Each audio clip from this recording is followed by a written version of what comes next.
Hello दोस्तों, जय हिंद जय भारत। आज बात करेंगे सीकल सेल एनीमिया के बारे में। ठीक है, सीकल सेल एनीमिया क्या होता है इसके बारे में चर्चा करेंगे, और हो गया तो क्या क्या लक्षण देखने को मिल सकता है। ठीक है, होने के मुख्य रीजन क्या है। ठीक है, कोई भी बीमारी में, कहने मतलब कोई बीमारी में होता है। ठीक है, तो मुख्य रूप से होने का मुख्य रीजन क्या है, यही होता है कि किसकी कमी से होता है। ठीक है, और हो गया तो क्या क्या लक्षण। ठीक है, फिर उसके बाद इन्वेस्टिगेशन, फिर उसके बाद मेडिसिन दिया जाता है। ठीक है, यही सब पूर्ण रूप से खेला है। ठीक है, बात करते हैं सीकल सेल एनीमिया के बारे में। सीकल सेल एनीमिया मुख्य रूप से जैसे ये बहुत ही घातक बीमारी होता है। ठीक, लेकिन जिस व्यक्ति को अगर सीकल सेल एनीमिया हो गया है तो ज़्यादा नहीं, मेल 42 साल तक जी सकते हैं और फीमेल 48 साल तक जी सकते हैं। ठीक है, ये ज़्यादा करके यंग एज में होता है। ठीक है, और ज़्यादा करके ये कहाँ से होता है, फैलता कैसे है। मुख्य रूप से समझिए कि आपका दादा परदादा से दिया हुआ आशीर्वाद है। ठीक है, तो आपको सीकल सेल होता है। ठीक, मतलब कहने मतलब अनुवांशिक बीमारी है, इसको नहीं बोलते आशीर्वाद में मिला हुआ बीमारी। तो क्या कीजिएगा, मिल गया तो झेलना ही पड़ेगा आपको। ठीक है, अब बात करते हैं सीकल सेल एनीमिया। ठीक,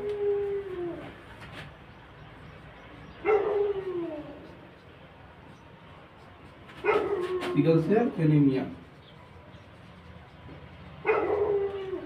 सीकल सेल एनीमिया। ठीक, सीकल सेल एनीमिया मुख्य रूप से क्या होता है, सीकल सेल एनीमिया लाल रक्त कोशिकाएं सख्त हो जाती है और चिपचिपा हो जाती है इसमें मुख्य रूप से। ठीक है, इस बात इसमें ये भी होता है कि इसका कोशिकाएं अक्षर सी आकार की होती है। इसका कोशिकाएं सी आकार की होती है, जो सी होता है ना, सी आकार की होती है, मतलब ऐसे हो जाती है इसका आकार। ठीक है, ऐसे हो जाती है। ठीक है, इसका कोशिकाएं क्या होती है, सी के आकार की हो जाती है। ठीक, और इसमें बता दूंगी कोशिकाएं रक्त वाहिकाओं में आसानी से नहीं जा पाती है, क्योंकि सी आकार की हो जाती है, इसीलिए इसकी कोशिकाएं रक्त वाहिकाओं में आसानी से नहीं जा पाती है। ठीक है, अगर नहीं जाएगा तो ऑटोमेटिक है कि इसी वजह से शरीर में सभी अंगों में ऑक्सीजन या ऊतकों में, ठीक है, यानी सही जगह में सभी जगह ऑक्सीजन शरीर में नहीं पहुंचने पाता है। ठीक है, जिसकी वजह से आपको किसी किसी मृत्यु भी हो जाती है। ठीक है, बात करेंगे कि ज़्यादा किसी एज में होता है, इसके बारे में चर्चा करते हैं। पहले बात करते हैं कि सीकल सेल एनीमिया होता क्या है। ठीक है, इसका बात करते हैं। सीकल सेल एनीमिया में मुख्य रूप से क्या होता है कि यह सीकल सेल एनीमिया लाल रक्त कोशिकाएं सख्त होती है और चिपचिपा होती है। क्या होती है, सीकल सेल एनीमिया में लाल रक्त कोशिकाएं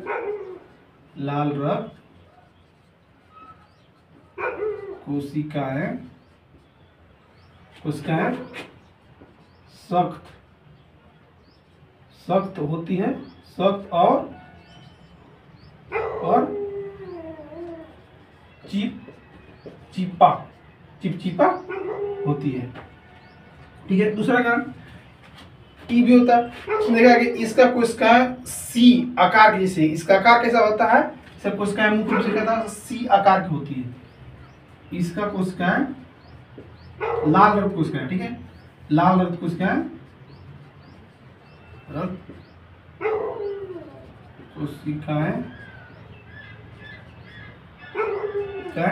ठीक है, सी के आकार यानी अक्षर सी के आकार के जैसा होता है, ठीक है। एक इसमें और प्रॉब्लम है, ये क्या होता है, ये कोशिकाएं रक्त वाहिकाओं में आसानी से नहीं जा पाती है।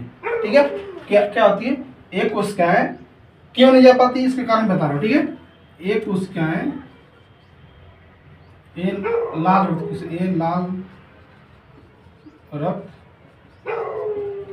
कोशिकाएं आसानी से, लाल रक्त कोशिकाएं आसानी से रक्त वाहिकाओं में नहीं जा पाती है, रक्त वाहिकाओं में नहीं जा पाती है। क्यों नहीं जाती है पाती है? क्योंकि इसका आकार सी जैसा होता है। कैसा होता है इसका आकार? ऐसा हो जाता है, इसका आकार ऐसा हो जाएगा। इसीलिए ये लाल रक्त कोशिकाएं आसानी से रक्त वाहिकाओं में नहीं जा पाती है। ठीक, कारण पता चल गया। एक और होता है कि अगर बता दूं कि लाल रक्त कोशिकाएं आसानी से रक्त वाहिकाओं में नहीं जा पाती है, तो ऑटोमेटिक है कि इसी वजह से शरीर के अंग और ऊतकों में ऑक्सीजन नहीं पहुंच पाता। ठीक है, इसी वजह से, क्योंकि रक्त वाहिकाओं में जब लाल रक्त कोशिकाएं आसानी से नहीं रक्त वाहिकाओं में जा पाती है, तो ऑटोमेटिक है कि ऊतक, अंगों और ऊतकों तक ऑक्सीजन नहीं पहुंच पाता। क्या होता है? अंगों और ऊतकों तक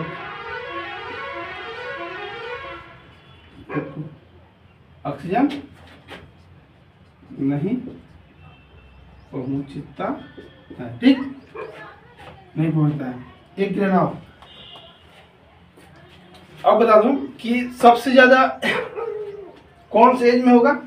सबसे ज्यादा बता दूं, एज की बात करते हैं तो एज बता दूं कि यंग एज में होगा, यंग एज में होगा। ठीक है, सेक्स की बात करते हैं, लड़का होगा या सिर्फ लड़की होगा? तो नहीं, बोथ होगा, सेक्स एंड बोथ, दोनों के होगा, लड़का हो लड़की। ठीक है, एक बात और नोट कर लीजिएगा, अगर मेल के होता है, मेल के होता है तो व्यक्ति 42 साल तक जिंदा रह सकता है, साल तक जिंदा रह सकता है। अगर फीमेल के होता है, फीमेल का होता है तो महिलाएं 48 साल तक जिंदा रह सकती है। ठीक है, इसमें डिफरेंट हो जाता है। ये जब भी बीमारी होगा तो यंग एज में होगा। ठीक है, दूसरा का सेक्स, बहुत की बात करें, मेल और फीमेल दोनों को होगा।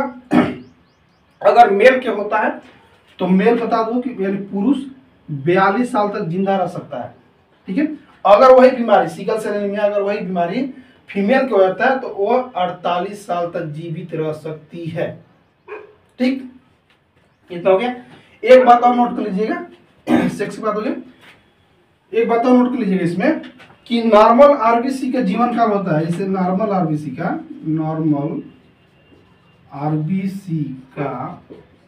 जीवन काल 120 दिन का होता है, 120 दिन का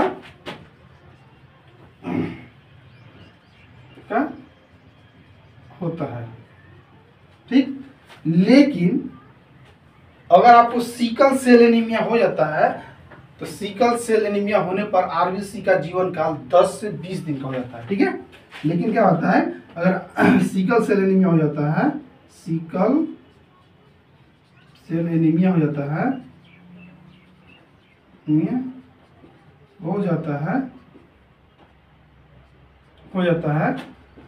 तो सिकल सेल एनीमिया हो जाता है तो उसका जीवन काल, आरबीसी का जीवन काल 10 से 20 दिन का हो जाता है। क्या हो जाता है? समझ, डिपेंड कितना हो जा रहा है, 10 से 20 दिन का हो जाता है।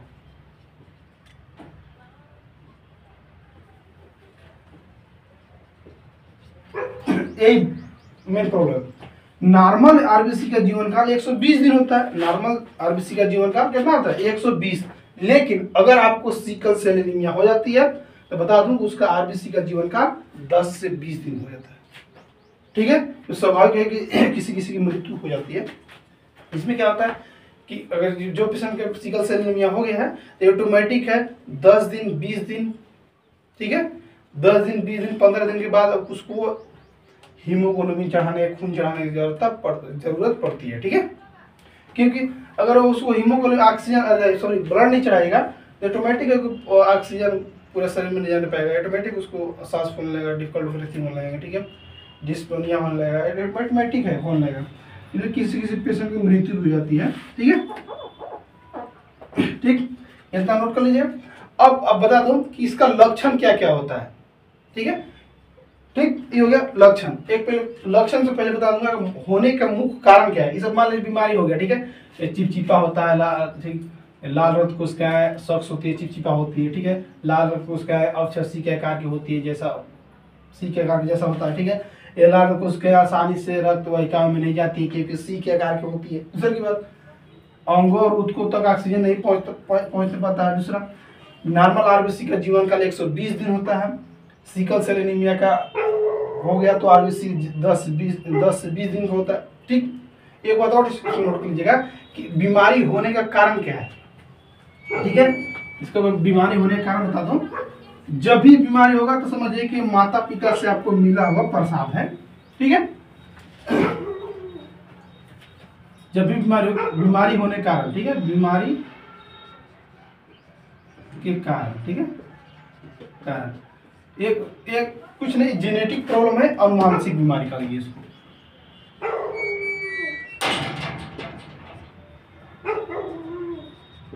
अनुवांशिक बीमारी है। अब अनुवांशिक बीमारी क्या होता है पता समझा दे रहे आपको। अनुवांशिक बीमारी क्या होता है मुख्य रूप से, इससे आपका दादा के होगा, यानी बाबा के होगा। ठीक है, बाबा के आपका होगा। ठीक, बाबा में से क्या होगा, फिर आपका पिताजी का होगा, आपका पिताजी का होगा, पिताजी के बाद आपको होगा, उसके बाद हो सकता है बेटा के भी हो सकता है या बेटी के भी हो सकता है, ऐसे होगा।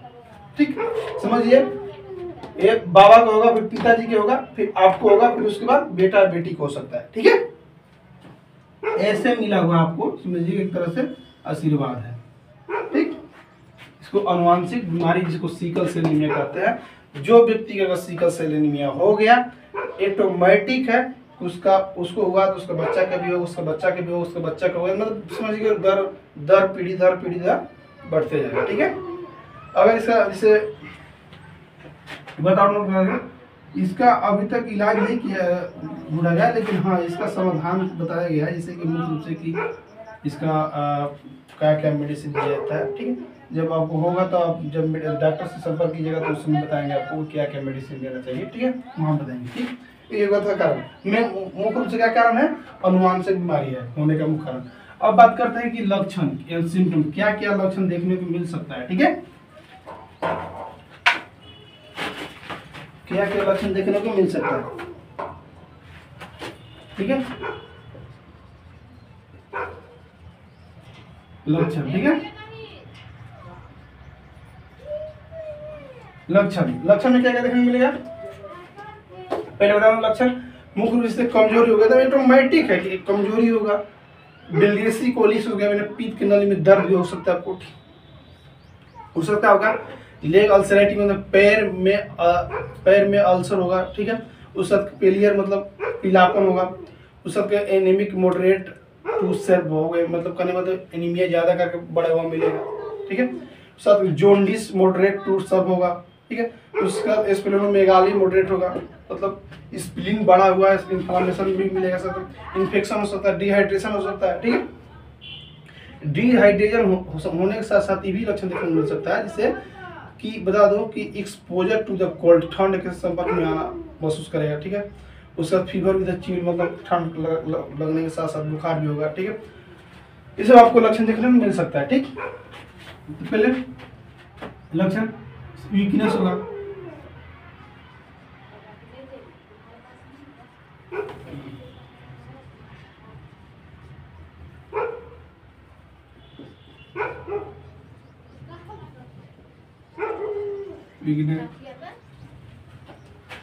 वीकनेस के साथ क्या होगा, बिलियरी कोलिक।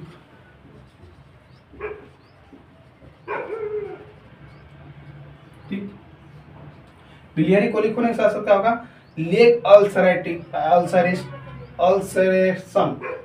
मतलब लेग अल्सरेशन मतलब पैर में ulcer.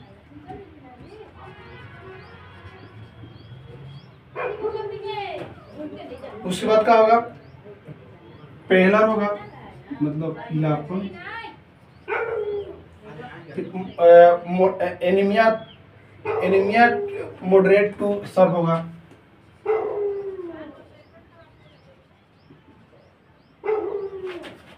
Anaemia moderate rate to severe. फिर होगा, फिर उसके बाद जॉन्डिस मॉडरेट टू सर्व। फिर क्या होगा, उस एनीमिया होगा, जॉन्डिस होगा, उस पर स्प्लेनिज्म होगा, मतलब प्लीमा का बढ़ जाना।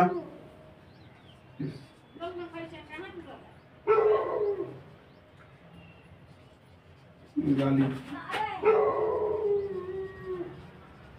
मॉडरेट होगा।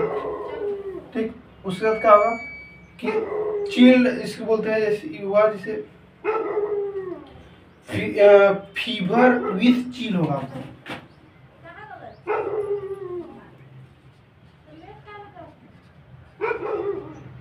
चिल होगा, डिहाइड्रेशन होगा,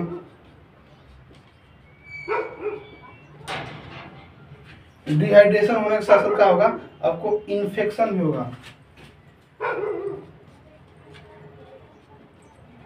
ठीक, इन्फेक्शन होगा। ठीक, इतना लक्षण मिलेगा। और भी बता दूं क्या क्या लक्षण मिलेगा। ठीक, पहला स्पेशल मेजर है। पहला लक्षण क्या होगा, कमजोरी होगा, बिलियसिस होगा, मतलब पीत की थैली से जो नलिका जुड़ी होती है उसमें दर्द होगा। ठीक है, लेग अल्सर पेन, अल्सर होगा, पेलियर मतलब पीलापन होगा शरीर। एनीमिया मॉडरेट होगा, मतलब एनीमिया मॉडरेट कुछ मतलब एनीमिया सबसे ज्यादा मिलेगा आपको। ठीक है, जॉन्डिस मॉडरेट होगा, जॉन्डिस सबसे अधिक बढ़ा हुआ मिलेगा। स्प्लेनोमेगाली प्लीमा बढ़ा हुआ, स्वेलिंग मिलेगा उसमें। फीवर का होगा, फीवर ठंड के साथ बुखार आएगा, डिहाइड्रेशन होगा, इन्फेक्शन होगा। ये सब आपको लक्षण देखने को मिल सकता है। और भी लक्षण बता दो क्या क्या देखने को मिल सकता है। सो बोलते हैं थ्रोम्बोटिक फेनोमिनल, मतलब इसका मतलब क्या आता है कि थ्रोम्बोटिक घटना है। ठीक है, क्या क्या हो सकते हैं,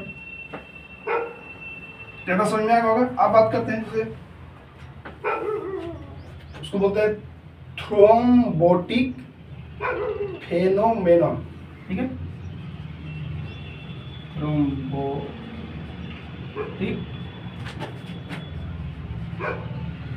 फेनोमेनन। ठीक है, इसको बोलते हैं थ्रोम्बोटिक घटना है। ठीक है, इसमें क्या क्या हो, इसमें भी हो जैसे कि बोन पेन होगा, एब्डोमेन पेन होगा, उसके साथ होगा जैसे पुल्मोनरी होगा, डिस्पेनिया होगा। ठीक है, क्या होगा, बोन पेन होगा, हड्डी दर्द करेगा आपको, बोन पेन, एब्डोमेन पेन,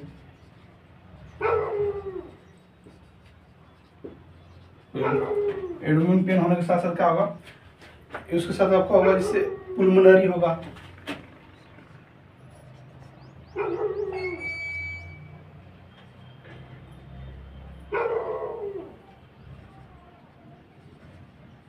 पुल्मोनरी पुल्मोनरी होने के साथ साथ क्या होगा, पुल्मोनरी मतलब फेफड़े में दर्द होता है। और उसके साथ एक और लक्षण होता है जिसे डिस्पेनिया, सांस फूलना, डिस्पोनिया, सांस फूलना। ठीक है, उसके साथ आपको जिसे ये हो गया, एक होता है प्लूरिटिक पेन होता है।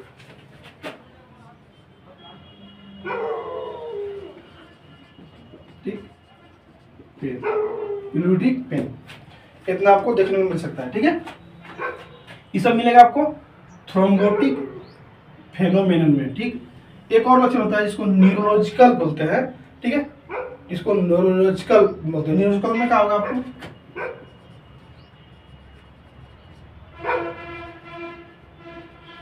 न्यूरोलॉजिकल में क्या मिलेगा आपको देखने में,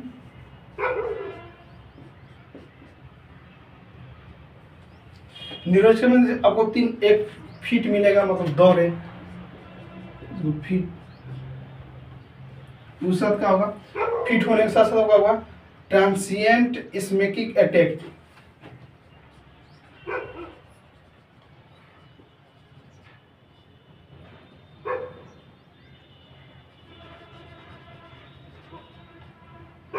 इस्मेकिक अटैक। इसमें स्मोकिंग अटैक में क्या होगा मुख्य रूप से,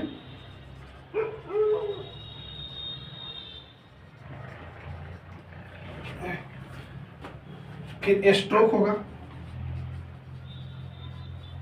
ठीक, इतना आपको लक्षण देखने को मिल सकता है। पहला उधर बताया था, क्या क्या बताया था आपको कि आपको जैसे सिम्टम में किसी वीकनेस हो सकता है, प्रिलिमिनरी कोलिक्सिस हो सकता है, लेग अल्सराइटिक हो सकता है। ठीक है, लेग अल्सराइटिक हो सकता है, पेलियर हो सकता है, उनके साथ हो सकता है जैसे एनीमिया मॉडरेट टू सब हो सकता है, उसके साथ जॉन्डिस मॉडरेट टू सब हो सकता है, स्प्लेनोमेगाली मॉडरेट हो सकता है। ठीक है, इन्फेक्शन हो सकता है, उसके साथ डिहाइड्रेशन हो सकता है, एक्सपोजर टू द कोल्ड हो सकता है, उस साथ ये भी हो सकता है आपको कि फीवर विद चिल्ड हो सकता है। फिर बात करते हैं थ्रोम्बोटिक फेनोमेनन, मतलब थ्रोम्बोटिक घटना में क्या होगा, उससे बोन पेन होगा, एब्डोमिनल पेन होगा, साथ साथ पुलमोनरी होगा, मतलब फेफड़े में दर्द हो सकता है, डिस्पोनिया हो सकता है। डिस्पोनिया में क्या होगा, डिस्पोनिया में होगा मुख्य रूप से डिस्पोनिया में मतलब ये होगा